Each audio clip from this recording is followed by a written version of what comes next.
I think Major Shah wants to make a quick point, just reminding our viewers what you're watching on your screens is the last rites of Brigadier Leader.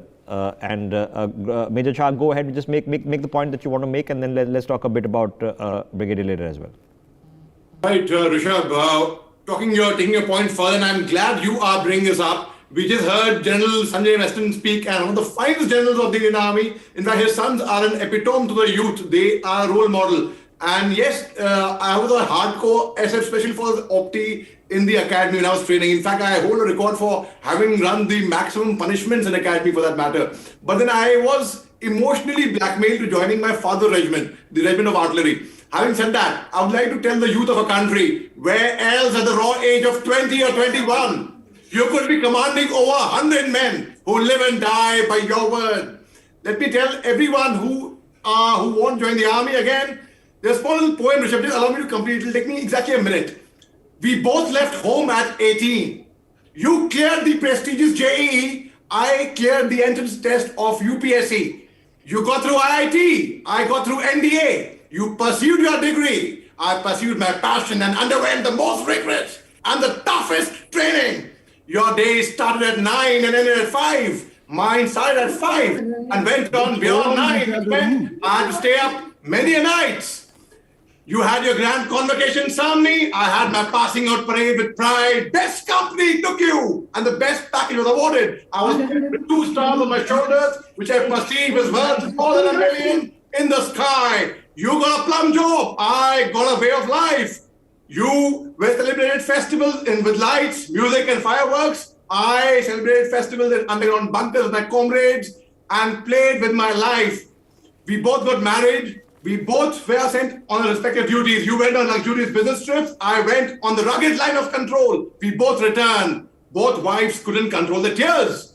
And you hugged her, but I couldn't. You wiped her tears, but I couldn't, because my bullet-ridden body was lying in the coffin, and the coffin was wrapped with a tricolor.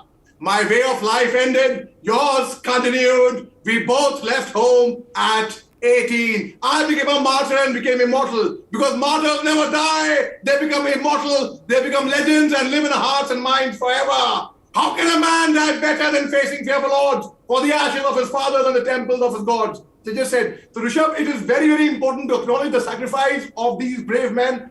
And I would like to tell everyone who is watching the screens, who are out of their home right now, when you go home, tell them of us and say, for your tomorrow, we gave our today. And yet I had not cleared my entrance test for the NDA, for the National Defense Academy. I failed the entrance test there. But thereafter, I did NCC in my graduation. I joined the OTA. But then, again, an army is the most fine organization, the most secular. There is no discrimination against anyone. It is the best organization. And General Bipin Rawat is an epitome of that. There are a lot of similarities in the thought process of operationally regarding the 2 GOC 3 corps. One I had served under the ADC, Lieutenant General Zamiruddin Shah Sahab, and of course, General Bipin Rawat.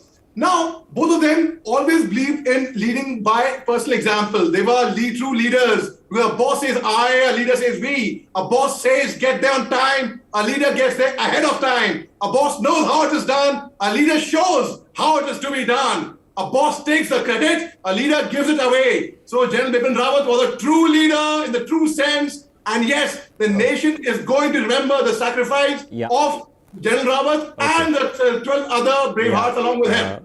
Mohammed, I know that was obviously an impassioned speech. I'm hoping that people got a chance to listen into that.